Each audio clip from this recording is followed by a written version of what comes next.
I've F25 returned from a month-long trip, and my roommate, F22, has moved all her things into my room and has been living there with no intention of switching back. So I moved into this flat about 8 months ago. I met Lana online on a roommate website, and we clicked well. She's a bit younger but seemed mature. We quickly agreed to be roommates. Both of us were under time constraints to find a place to live, but have got on really well so far, up until this. Our flat is a 2-bedroom, and to be frank, my room is clearly the better one. It's bigger and has built-in wardrobes. When looking for the flat, I found the place first on my own and put down a deposit to take it off the market while I found another roommate. The flat was perfect, cheap rent, and my aunt manages the property, so I was keen to snap it up before anyone else did. The area it's in is popular, so I wasn't really worried about not finding someone to room with. Because of the above and that I was there first, I took the bigger room naturally. When showing potential roommates, including Lana, around, I was sure to show the smaller room and say, this would be your room. We moved in 8 months ago, and it's been happy families. Never heard Lana complain about her room. Because I have about 6x the wardrobe space that she does, I told her she's welcome to store her off-season clothes in there, or whatever she wants to store, as long as she's not popping in every morning to get dressed. She was happy with this. Just over a month ago, I went traveling.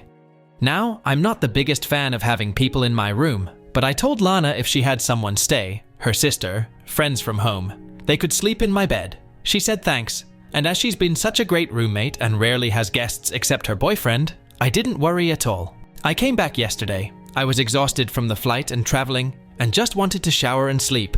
As I walked in, Lana was in the living room with her boyfriend. We said hello and hugged, had a very quick catch-up, blah blah. Then I dragged my suitcase to my room, opened the door, and found it full of stuff that was not mine. I kind of yelled, "What the fuck?" and briefly thought I was so jet-lagged I was confused, but opened the door to Lana's room and saw all my stuff. I walked into the living room and asked Lana what was going on, and she said, "Oh, sorry, I forgot to mention. We put my stuff in your room just because it's bigger, and you weren't here and you said I could use it." I was honestly so tired I could have passed out then, so I probably wasn't in the best state, and told her to move it all back immediately. She said they were in the middle of making dinner, and I looked tired, so I should have a sleep. Her boyfriend then said, "And anyway, you pay the same rent, so isn't it fair that you both get the big room at some point?" I was getting really frustrated and could feel tears welling up, hysterical from lack of sleep. So I just said, "We'll deal with this tomorrow, and it's getting moved back." And then I went to sleep in not my room. I've woken up now and I'm so pissed off. Lana's at work, so I can't talk to her. But what should I do when she's home? I feel like this is going to turn into an argument. I don't think it'll be as simple as, "Okay, let's swap now you're home." TLDR. I went traveling for a month and told my roommate she could use my room for guests if needed.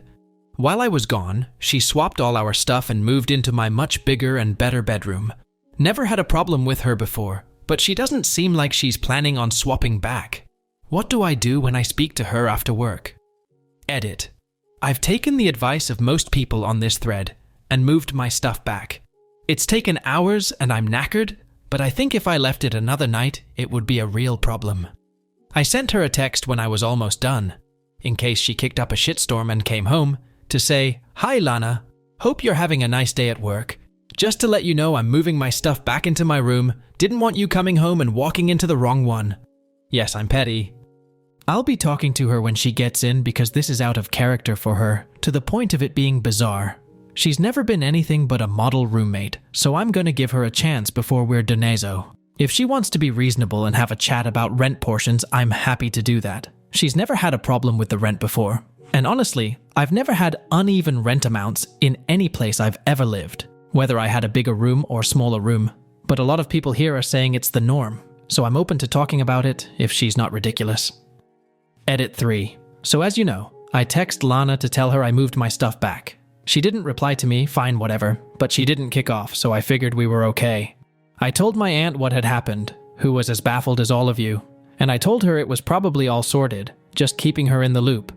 I also told my boyfriend, who works about 5 mins down the road. He offered to come round, in case Lana's boyfriend came round, but I told him not to because then we're ganging up on Lana. He insisted on going for a coffee with his mate a couple roads away in case we needed backup. Which is a bit ridiculous but very cute of him. So I did get myself a glass of wine while waiting for Lana. Not because I was nervous, I just like wine. And she came home. I was sat in the living room and gave her a very cold hi when she walked in. She sort of froze, bag in hand, and her eyes darted between me and my not her, our bedroom door. She blurted, "Did you do it?" And I said, "What? Move the rooms back?" "Yeah, of course." And her eyes went all wide, and she dropped her bag and ran into the bathroom. I could hear her talking on the phone, so I was like, "Yippee, I guess Tom's coming round soon." I heard the door unlock, and I was about to go full Hulk on how psycho she is when she came out of the door and stood between our bedrooms. Their doors are adjacent, and she just stared between them both, breathing heavily. It was really odd. Then I noticed she was crying and getting a bit panicky, so I asked what was going on. She burst into tears and said, "OMG, he's going to kill me," and just sobbed so. Yeah, it was the boyfriend's idea completely, as a lot of us suspected. She's honestly always been a perfect roommate, which is kind of why I came to this sub. If she was generally an arsehole, I would have known how to act, if you know what I mean. Anyway, Lana has a bit of a breakdown, and it turns out, POS Tom has always been a bit of a POS, very jealous, which I always saw hints of, but Lana never mentioned so I didn't, and has amped up his posishness while I've been away.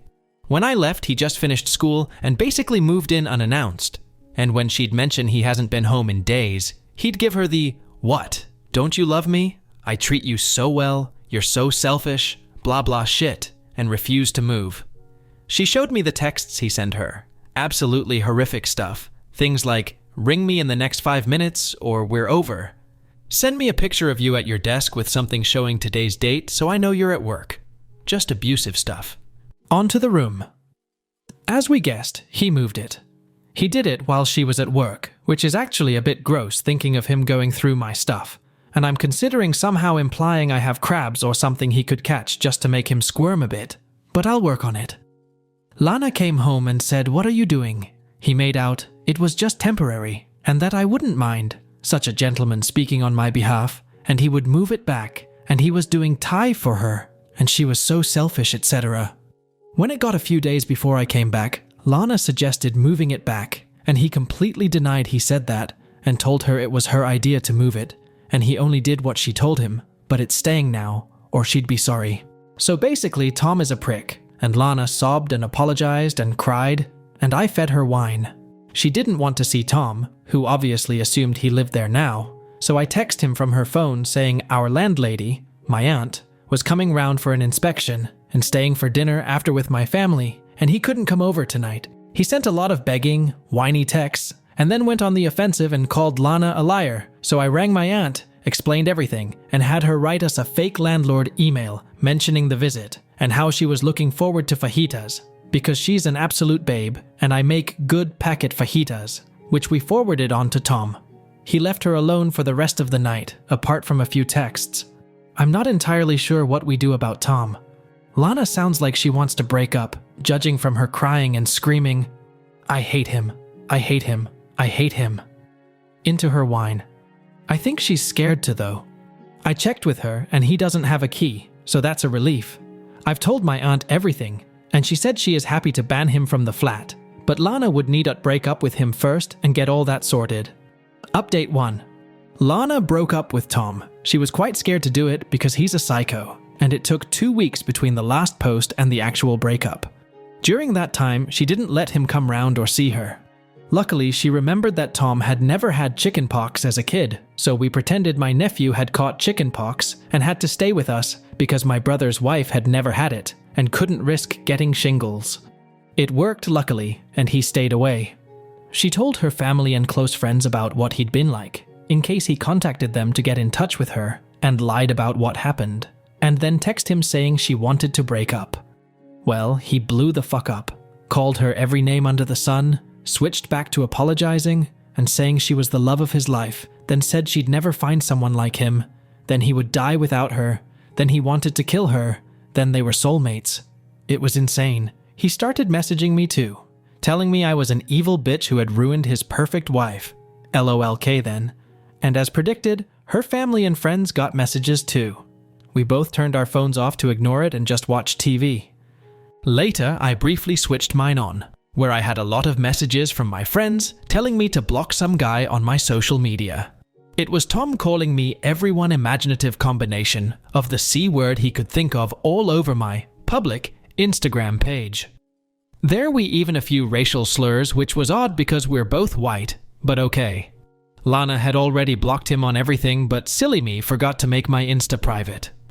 The next day he rang Lana's office. She was so embarrassed, it was awful, to tell her he was driving down to our flat.